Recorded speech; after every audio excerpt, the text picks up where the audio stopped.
Today's episode is brought to you by Green Mountain Dental Group. They're in Lakewood, and they're one of the best family-owned dentists in the metro area. Plus, they're extreme Colorado sports fans, just like all of us. When you schedule a cleaning, x-ray, and exam, you'll receive a free Sonicare toothbrush straight from Green Mountain Dental Group. Just be sure to tweet about them when you head on down there. Just 15 minutes from downtown. Super easy to get to on the west side of Denver. So check them out today. And again, schedule that cleaning, x-ray, and exam for a free Sonicare toothbrush.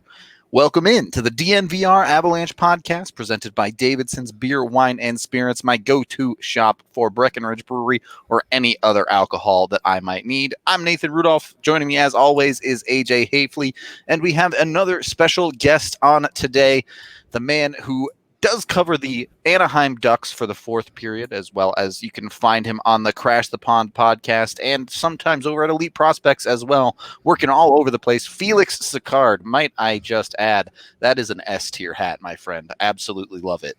Thank you. Appreciate it. Can never go wrong with a Mighty Ducks hat. So off to a great start already, but I guess first of all, if you want to start with how you got into the business of hockey or why you fell in love with the game or however you ended up where you are, we can always start there. Oh, man, we're going all the way back now. Way back. Yes. Well, so I'm originally from Montreal and grew up in California. Moved out here when I was a young kid, and just parents were into it and kind of just transferred over, played hockey growing up, and then went to school around the Anaheim area for college, and I always loved writing, and so I just started covering the local team just through different sites, different blogs. Grew up a Canadiens fan, but just kind of started covering the Ducks and got really involved into that. And that's a very distilled version, but that's the backstory to make a long story short. Well done. Very succinct. I appreciate it. We'll get to your Ducks in a minute. But I did want to start. I wanted to get your perspective on the upcoming NHL playoff formatting tournament as someone who's covering a team that won't be in it. What do you think of it? Do you think it's a good thing? What can be improved? Things like that. Well, I actually really like the format because I think that if you grade it on the curve of trying to please everybody, I think they did a good job of trying to account for the teams who were kind of on that borderline, maybe trying to get in some other markets as well that need a little playoff push, and also keeping it fair to the playoff teams that were already in. So I like it. The play-in round is going to be awesome if it actually ends up happening. So I'm all in. I just want sports at this point. I used to be kind of more of a stickler and nitpicking the format, and now we're 3 months into this quarantine, and I want hockey on TV. So just give it to me. I feel that in my bones. Take any hockey, any way, shape, or form at this point. Yeah, I guess the next question becomes, well, Ducks were pretty far out of it. We talked about this a little bit before the show, but do you think there would have been any chance for them to get in had they played out the rest of the season? They were playing a little better after the trade deadline, where they traded, it felt like, half the roster. So, but not for picks or prospects, just for these weird kind of 1-for-1 moves that they just seem to love to make. So maybe they would have gotten in, but if you're out of it that late into the season and you can't get in in a 24 team format, I think it's okay if you don't get in. I'm okay with that. But to your question about, as someone who covers the team, it is a little challenging because we have no idea when we'll see them play again. And so for just kind of keeping the content train going of what to write about, I mean, there's the draft lottery coming up next week, but it's going to be tough because for the fans of those teams that are out of it, there's not going to be a whole lot to talk about for the next few months. Yeah, you guys are, I mean, with the rumors about next season potentially starting as late as January, I mean, sure, you'll have free agency things, but that's another 6 months of a whole lot of nothing, basically. Yeah, it's gonna be rough. Yeah. It's almost like a lockout because it will be like 9 months if they start in January.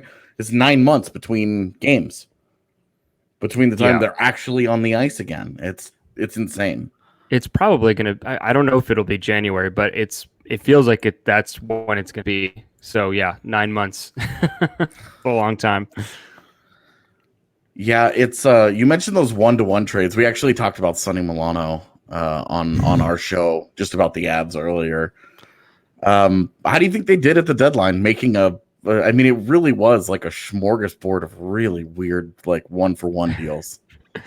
Yeah, well, I personally, so me looking at those trades, I didn't think that any of them were necessarily bad trades. If you look at the individual trade, some of them made maybe more sense than others, but they just didn't. The problem is they didn't really amount to anything as far as this team getting further along in like the rebuild, for example, getting more prospects or picks. It was a lot of just kind of shuffling the deck chairs. There wasn't really a clear direction. The only trade where you can say that they really did that was the Andre Kasha trade to Boston, where they managed to get a first-round pick from the Bruins, but it's really unclear where that first-round pick actually comes from in the value equation, because they had to take on David Backes, and they're sending a player in Kasha who has 30-goal potential. So that's not that great of a trade when you think about it. So overall, the deadline, it's just kind of meh. I mean, it made it more interesting for the team down the stretch just to have new players to look at, but I'm not really sure if it made them that much better in the long run. It just kind of moved the pieces around.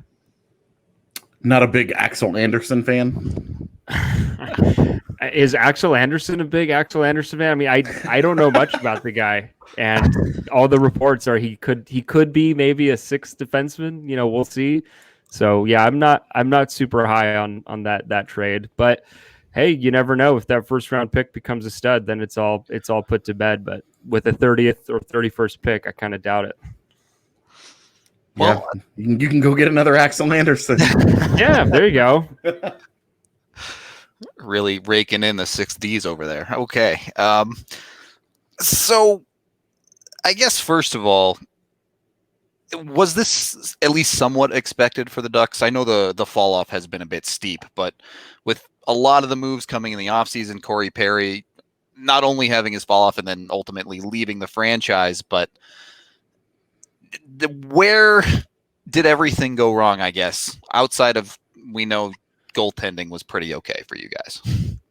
Ooh, that is a great question. So I think that the actual where everything went wrong moment for the Ducks started in the summer of 2016. So after the 2015-16 season, the Ducks had another early playoff exit against the Predators, but that team that season under Bruce Boudreau, they had a very interesting roster.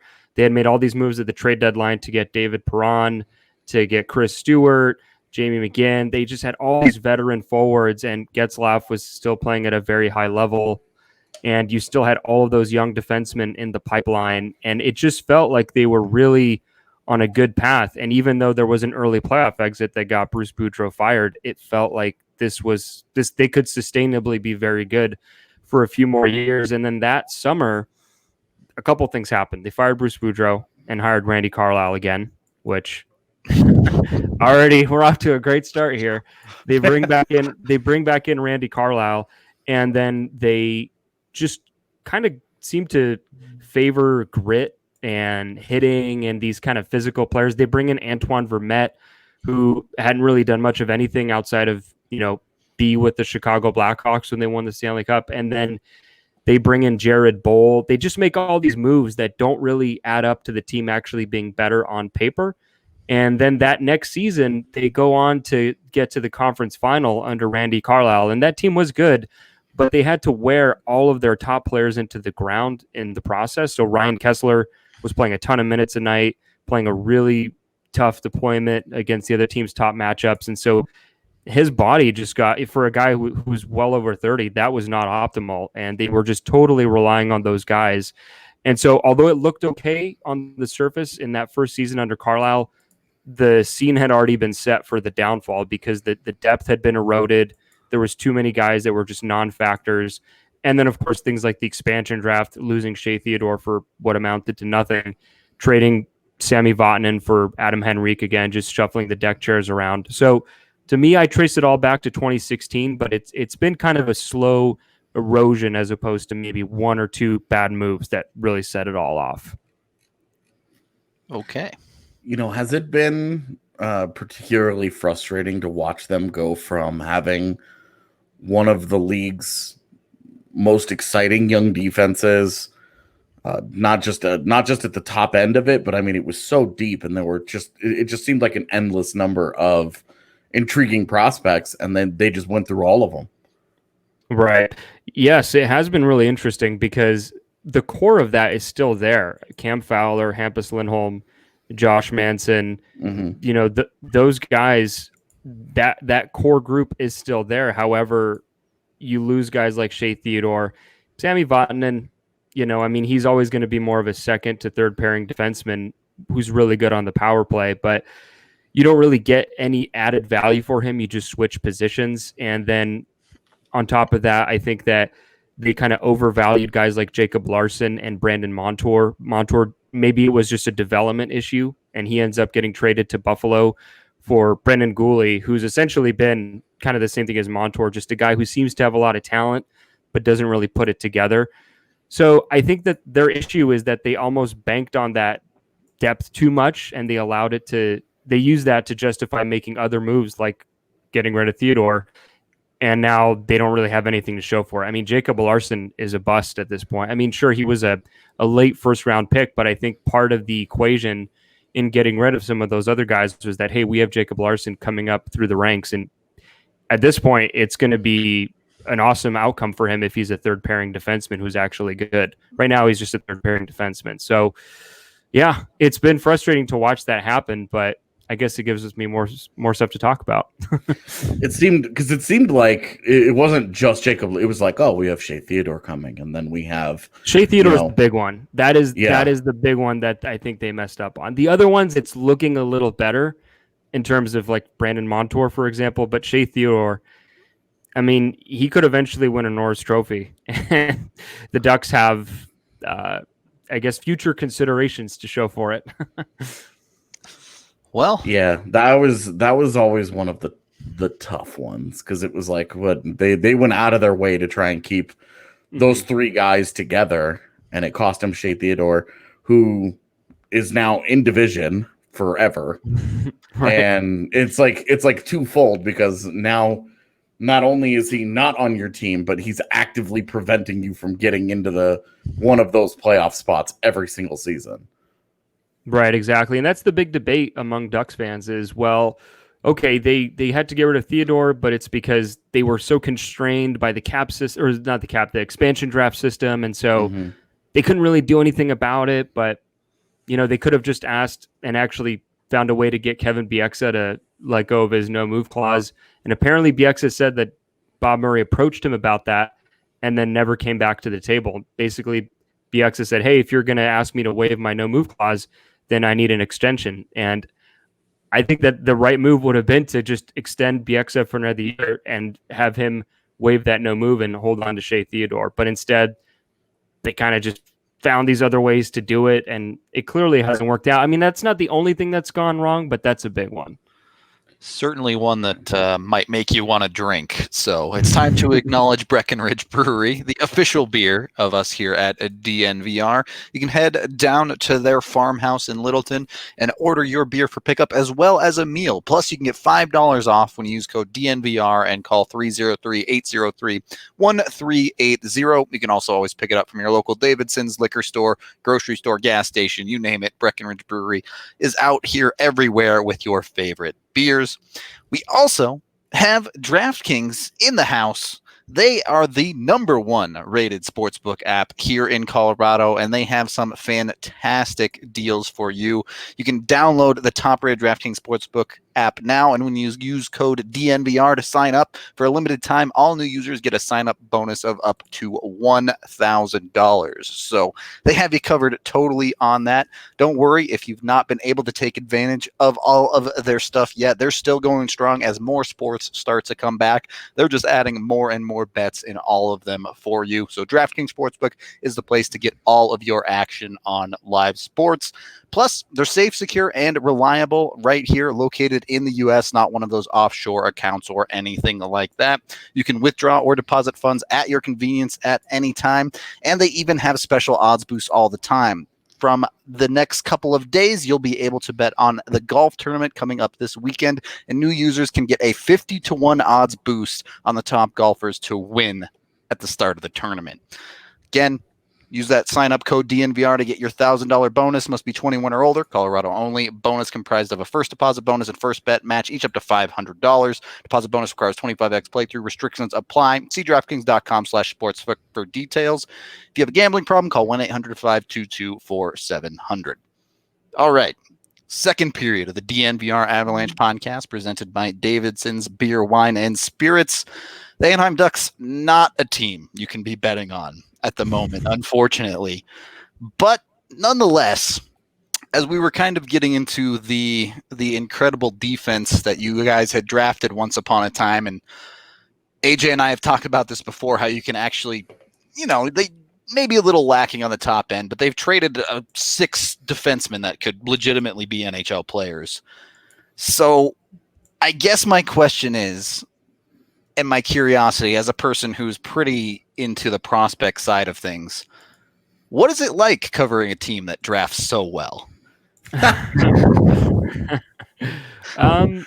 Well, it's interesting because I think half of it is dealing with people's perception that the team drafts well. Because, yeah, they draft a lot of guys who are going to knock on the door of being NHL players or already NHL players. But I think what happened with this crop of Ducks prospects is that a lot of them kind of got anointed as this next wave that was, everything is going to be okay because the kids are coming.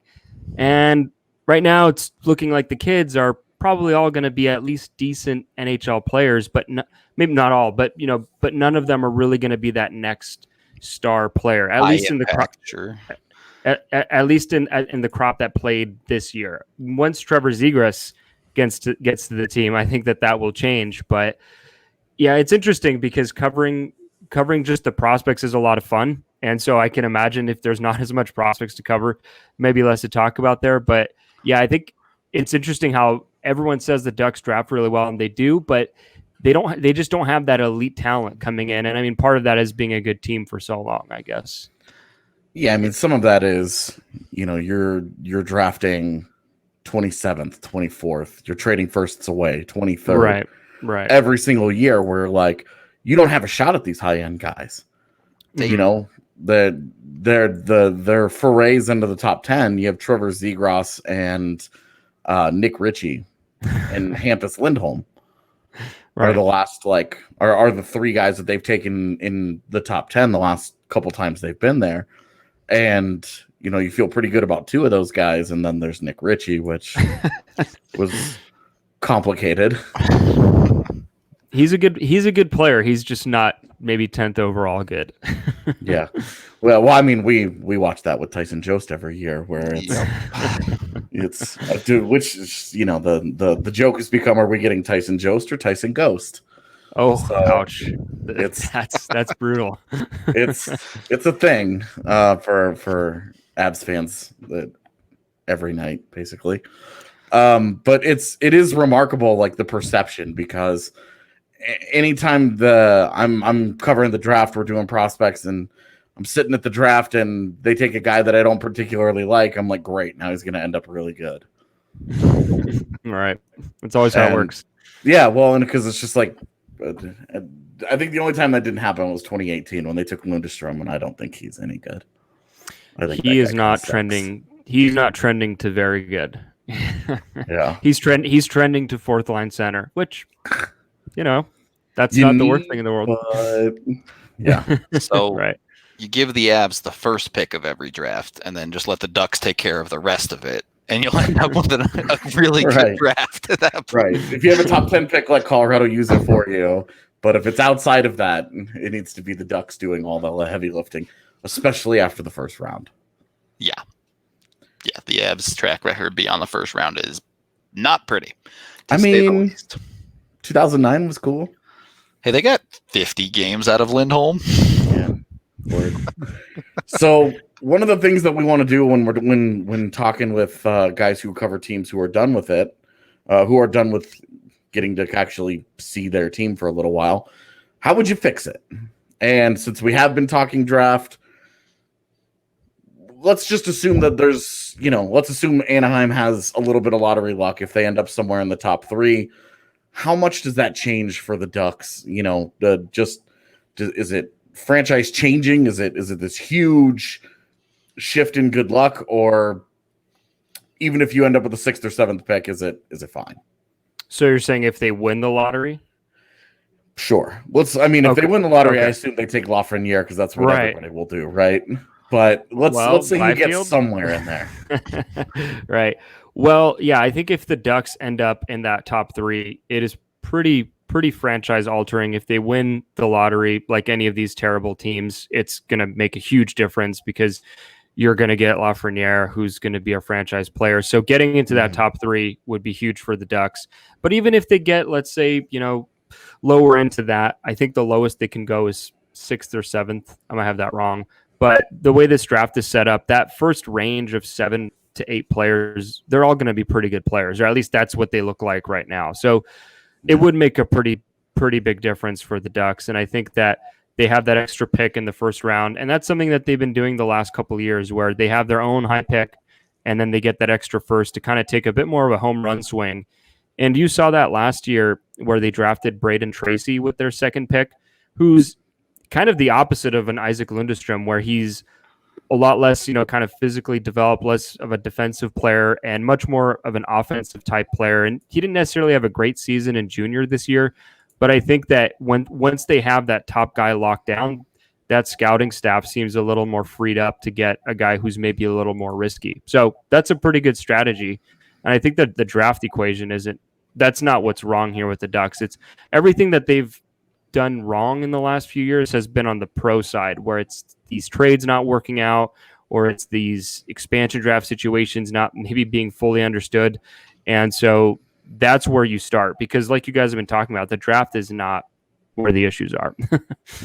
So if you were looking at players in that top 10 who you think would be the best fits with the Ducks, outside of Lafreniere, obviously, because he's when you're that good, you fit anywhere. It's fine. Right. Who do you think are some of the guys that, when looking at this draft class, would really be good fits for Anaheim? I mean, so they would all be great fits because they're all good players and the Ducks need more of those. But I think specifically there's a couple ways you can go. So the easy answer is, of course, Quentin Byfield, because they desperately need another kind of franchise center once Ryan Getzlaf retires, and a Zegras Byfield 1-2 punch down the middle could be pretty amazing. But outside of that, I think it becomes a matter of what they prioritize. I think Jamie Drysdale would solve a lot of problems for them on the back end. And so if they had the 3rd pick, I think that they would really consider him, because he is a right shot D, and they don't really have any of those right now past Josh Manson. So bringing in a Drysdale would fix a lot for them. I don't know if he necessarily raises their ceiling that as much as some of the other guys, but he definitely fixes an issue. Outside of that, for forwards, I think Marco Rossi would do so much for this team, because he would give them just a bona fide offensive center who can create plays, who can be responsible in all 3 zones, and who's just going to be a pro pretty much right away. I think they just need some added competence in the center lineup, because you have Getzlaf and Henrique, but Henrique, he's more of a complementary player, and Getzlaf, I'm assuming they want him to lighten the load a little bit. And so I think Rossi would be a really nice fit. He's just a player I love that I just can't wait to see him play in the NHL, honestly. So realistically, players you're drafting this year, if you don't win the lottery, are probably at least 1, if not 2 years away from really helping out the Ducks. So when it comes to things like free agency or the trade market, what's the next step? Are the Ducks looking at a full rebuild? Or are they just trying to tinker a little bit here and there? Are there specific things they're trying to offload, or is something they're trying to bring in?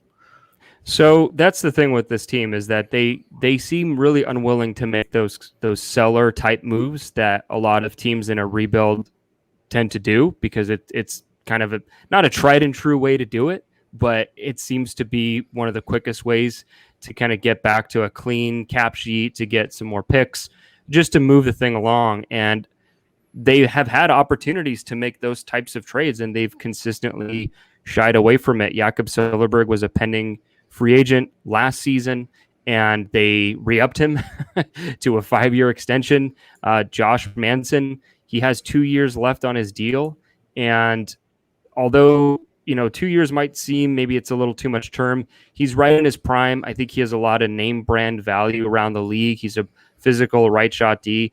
And that trade deadline, it seemed like a natural time to trade him off. And there were reports that the Ducks just were totally unwilling to move on from him. So what I would do to answer that original question would be to start actually going in on some of those trades. But you would think that's what they would do, but more likely than not, they're probably just going to be pretty quiet. That's just the way that they seem to be going about this, is just build from within, not really touch the roster too much, because I think they're still under the impression or the belief that they can be back in the playoffs or be back competing for a playoff spot next season, which if certain things break right, maybe they could. But, and especially if you look at Bob Murray's recent comments, I think he was under the expectation that they were going to be in a playoff battle this year, and it wasn't even close. So I don't know how that's moved along. It seems like that's what they still think. And so if that is the case, I don't think we're going to see too many moves from them in the offseason.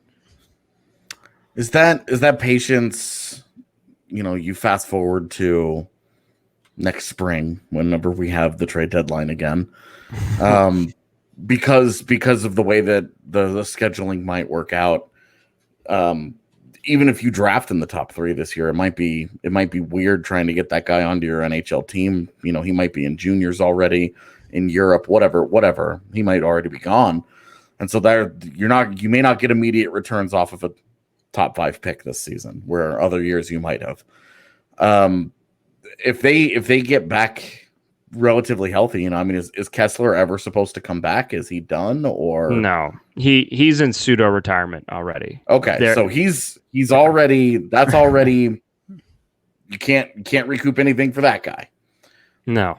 Getzlaf, you probably don't want to. He's kind of like your face of the franchise, right. Wire to wire Hall of Fame guy. So not going to recoup any assets there.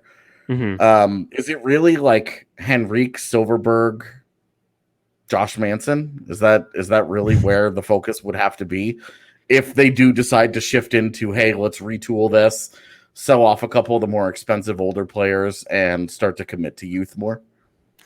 Well, I think that is one avenue, is to trade off guys like Adam Henrique, who has become more difficult to trade with that extension. Same with Silverberg.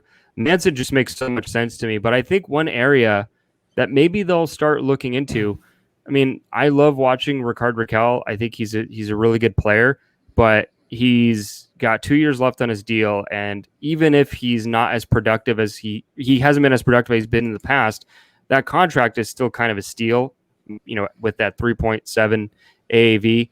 So he's a guy who, although you might think he maybe fits into that future mold a little bit more because he's quote unquote younger, he's 27. He's right in that prime.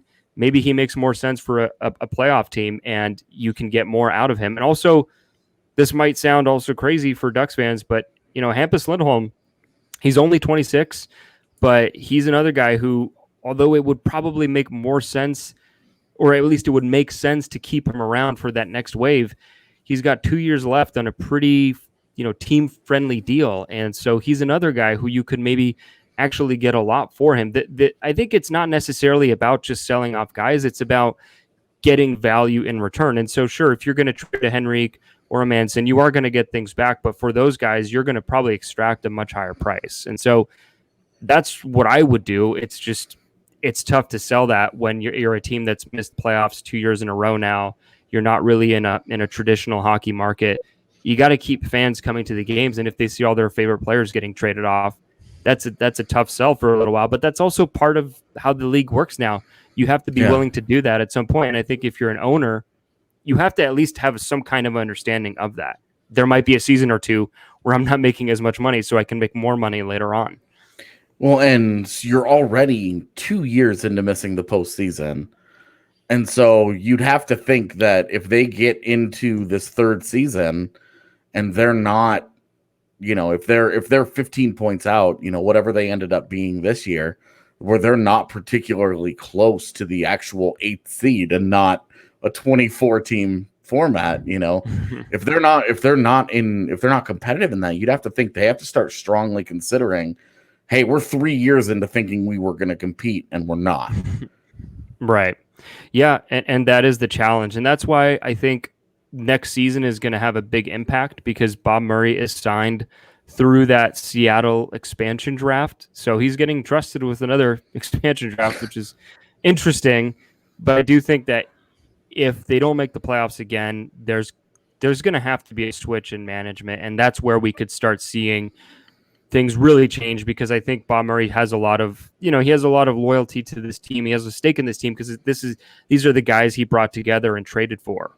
And so you bring in a fresh set of eyes, just an open mind. And I think that's what it's going to take ultimately to see big changes with this team.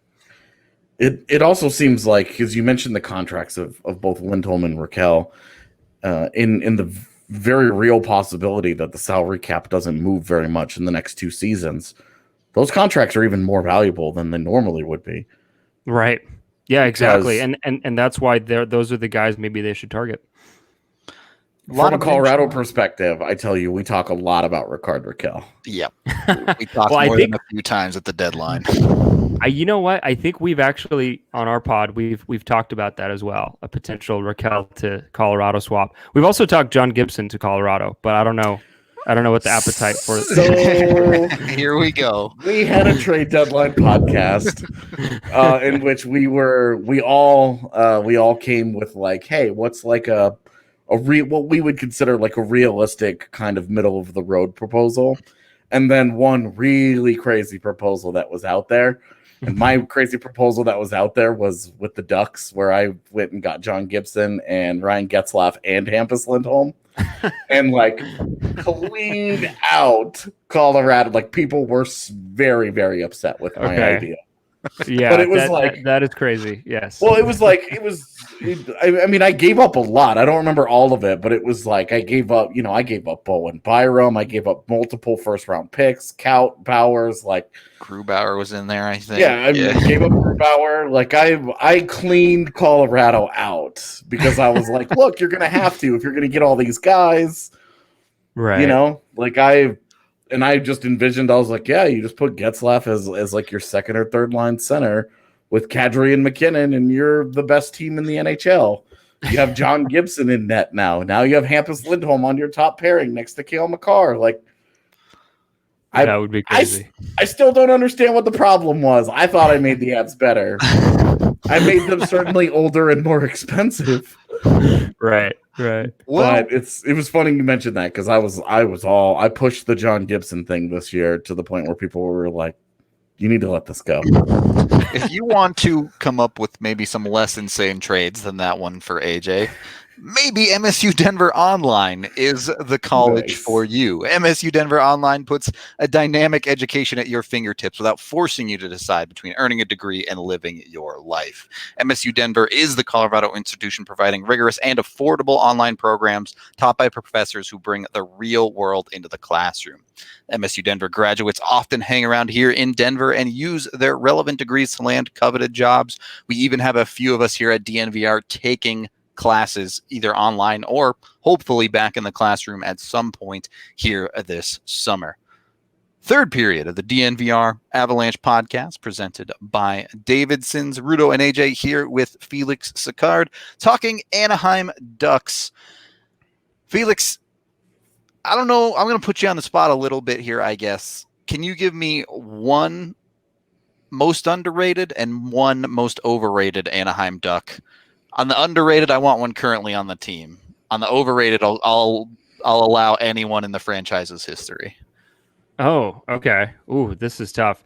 So I would say right now, the most overrated on the team would be Josh Manson, because his last 2 seasons, he's been an adequate defensive player, maybe slightly above average, but I still think that there's this belief around the NHL that he's this real shutdown guy, and he can, you can put him on a first pairing and your team is all of a sudden, elite defensively. And I don't think he's a bad player, but I think that perception just doesn't line up with how he's performed, especially in the last season.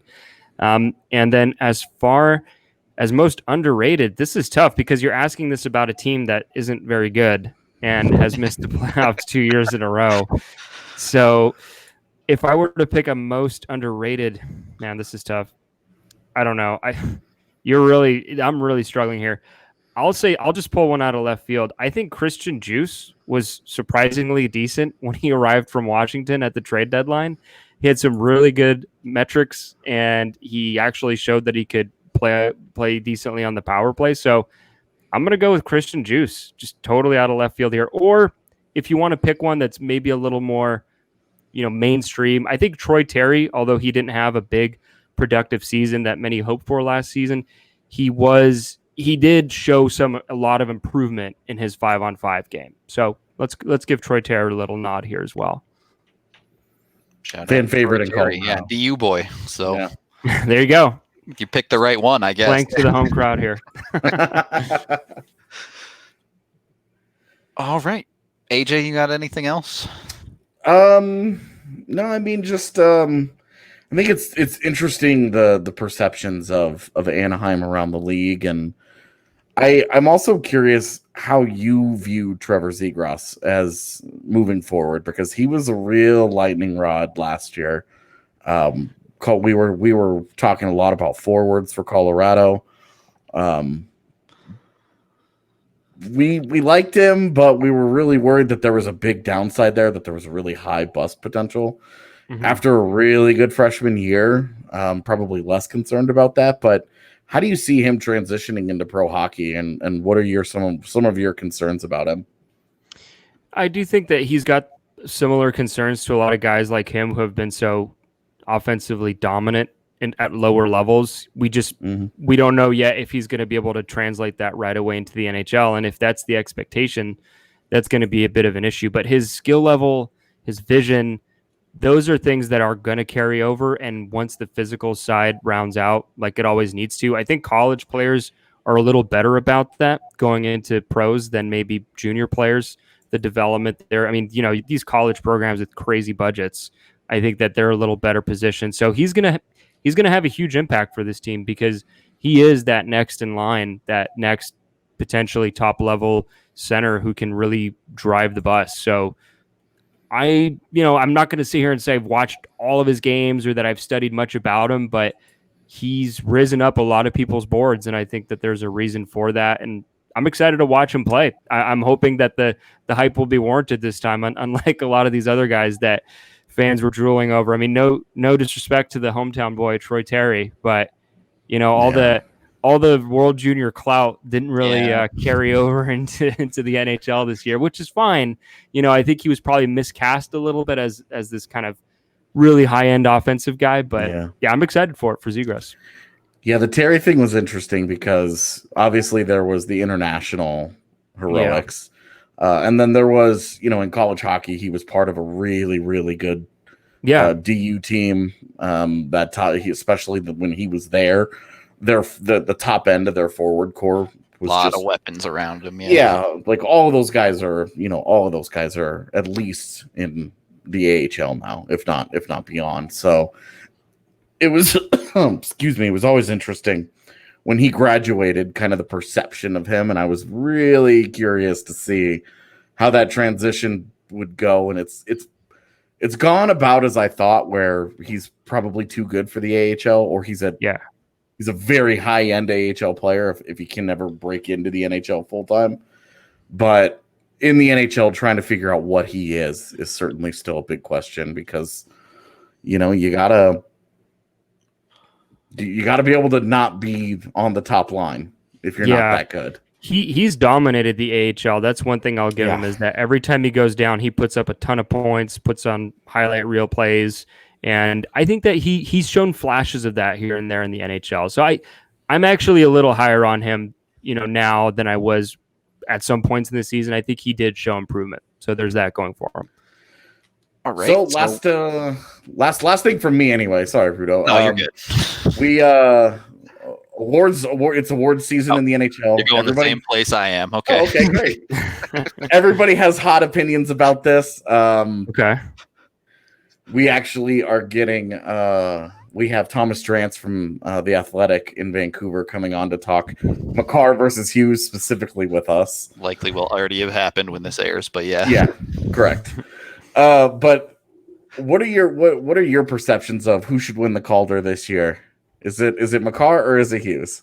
Do you care at all? Have you given it more than 10 seconds of thought? I feel like this is some sort of test. You know, there's a correct answer here. Not from me. Let me just say, not from me. For our fan base listening. Okay. Yes. Okay. So this is the insanity test for the fan base. Okay. Well, honestly, I've spent a decent amount of time thinking about it because for our pod we do like a side, Patreon show where we do more league-wide topics, and we've done the award debates. And when we did it it must have been a couple months ago now. I'll just be fully transparent. I picked Quinn Hughes. Yeah. But I don't think there's a bad pick necessarily. I mean, Makar was just so dominant offensively, and he played fewer games. So I think there's a totally legitimate case for either guy.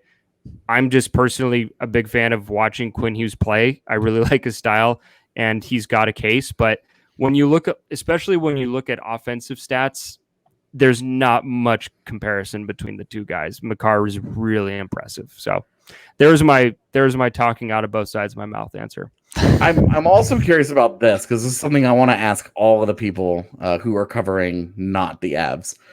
But when you're looking at awards, why is it a punishment when a player plays on a good team? Well, look, I am team reward guys on good squads because it's never really made sense to me. Because in the NBA, I'm a Golden State Warriors fan, and so I've always felt like like in the Steph Curry days, winning MVPs, I never understood why that was somehow a knock against him. And so I bring that to the NHL as well.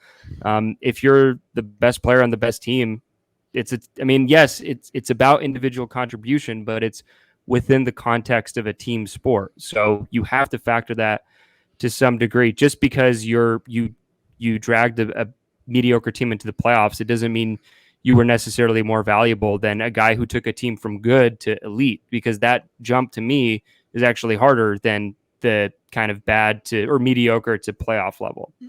So I actually picked Nathan MacKinnon, by the way. Just throwing that out there. Yeah, I did pick Nathan MacKinnon. So I don't know if you guys actually picked Nathan MacKinnon, but I did. Nope. Wow. See, is this a hometown bias working against him though? I picked Hellebuck. Really? So, you can't pick a goalie. They have their own award. Yeah, well, so do skaters. Skaters have like 6 of them. So MVP is like, I mean, you don't often see defensemen win the MVP either, and it's like, oh, well, they have Norris, and it's like, yeah, but that's not really what this is about. Like there are a ton of forward awards. Yeah, I went with MacKinnon just because I felt like he was just so good in every aspect of the game. Maybe, and I mean, correct me if I'm wrong, but the Avs had a lot of injuries, and he had to step up. So I thought he was a fine pick. I mean, I was definitely picking him over a guy like Leon Draisaitl, who was very good, but it's just different because he doesn't. Defense would win Hart trophies. Bergeron would have won one. So that's why I took Draisaitl. Yeah. So I went with McHugh. So you picked Hellebuck. I'm trying to think. I had MacKinnon in it too, so it's like okay, that's fine. It's not so like no Panarin love. I would have had him at 3 ahead of Draisaitl. Okay. So.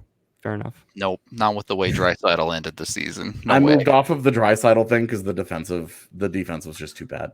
No one cares about defense. That's why they award Selkies, just points, baby. All right. Well, I thought that was I find that very interesting. You like how Quinn Hughes plays. Was the only part of that I probably disagreed with. Really? He's just such a good skater. It's kind of ridiculous how easy he makes it look. I watch Cale Makar every day, man. Well, it's not a demerit to Cale Makar. Of course, when he skates well. and that's totally like it feels like if you take a position, that's what it is. It's like it's an attack on the other guy. Well, welcome to 2020 and talking about any subject. It's so true. Yeah. Yeah, and it's always been because all year long, like, and I'm a numbers guy. I believe in them. I buy into them. I cite them on the pod a lot. I use them a lot in analysis, and so I couldn't just ignore them with the Hughes stuff. But what you said about taking a team from good to elite is actually why I have Makar winning it, because we watched him for those 12, 13 games or so where Makar wasn't on the ice for the Avs, and they were just okay. Like, they were still solid. Yeah, I think I misinterpreted your question. I think you were asking that about the Calder. I thought you meant for like the MVP race. So yeah, for the Calder, I guess that would, then Makar would fit into that. Because I don't know, like, correct me if I'm wrong, but the Avs blue line outside of Makar, they've got Girard, and I don't know. I mean, is Girard? I feel like he's one of those names that gets thrown around as potentially really good, but I don't know. What's the rap on him? So Girard is fascinating because I like watching him skate too. Actually, the spin move, right? We call him Spinny Boy. So, he's underrated. He's interesting. Well, that's why he's interesting, is because he fits inside of a thimble, and he's a better defenseman. He's better defensively than he is offensively.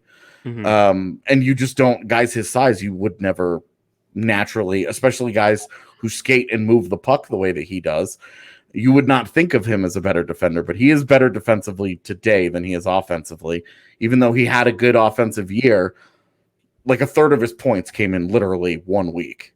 Right. So yes, spin boy. I love that. I'm gonna have to start throwing that out there. Yeah. So he's also good. The Avs defense is like solid. It's pretty unspectacular, but it's so that's where Makar comes in. Okay. Exactly, because we watched it without Makar, and it was like, okay, well, now these guys are top heavy on defense, where they're much better defensively than they are moving pucks, and Makar just changes everything about that defense. Whereas Quinn Hughes you drop him into the Canucks defense, and it's like, oh, this is what an actual NHL defenseman is supposed to look like, because there's not many around him. Yeah, and also Tyler Myers. There's not a lot of 6'7" NHL defensemen. So yeah, totally. So that's where, for me, Makar actually separates. So I thought it was an interesting point that you mentioned in the MVP. But it's actually the reason. It's the reason that I have elevated Makar, is because I'm like, that's fair. There's a lot of Adam Fox love out there as well. That's the analytics. Like, when you just look purely at the analytics that you like, because it's not all analytics. It's just like the certain analytics where they're like, well, I like these ones the most, therefore Adam Fox is my rookie of the year. And it's like, shut up, dude. Squarely third behind both Hughes and Makar, if you look at the big picture. Those are also the same people Kubalik? like making the Elias Pettersson ahead of Nathan McKinnon in the MVP race. Ooh. And I'm like, dude, Elias Pettersson doesn't even lead his team in scoring. Like, that's a tough one. There are certain things you need to do to be the most valuable player in the entire league. And not leading your team in scoring is a big. You got to be a goalie. You got to be Connor Hellebuck. Yeah, right. Well, and like Connor Hellebuck plays on a really, really mediocre team. I mean, mediocre is just generous at this point. I only say mediocre because they have like 5 really good forwards, and the rest of that roster sucks. You about to get a bad text tonight, AJ? Oh, yeah. Well, she's very accustomed to me dumping on the Jets, so she'll get over it. But I buoy that because I always advocate for Hellebuck for MVP. So there you go. She's over it. There you go. Awesome. Well, I guess we're kind of wrapping things up. Felix, if you want to take the floor, anything you want to say about hockey, the Ducks, plug something you're doing, go for it. Yeah, I mean, if you want to check out some of my articles, I've been writing at thefourthperiod.com. Have an article up right now about the Bob Murray press conference where he made the quote that the kids got away with murder last year. So I wrote about that, maybe some need for accountability. I'm on Twitter at Felix_Sicard.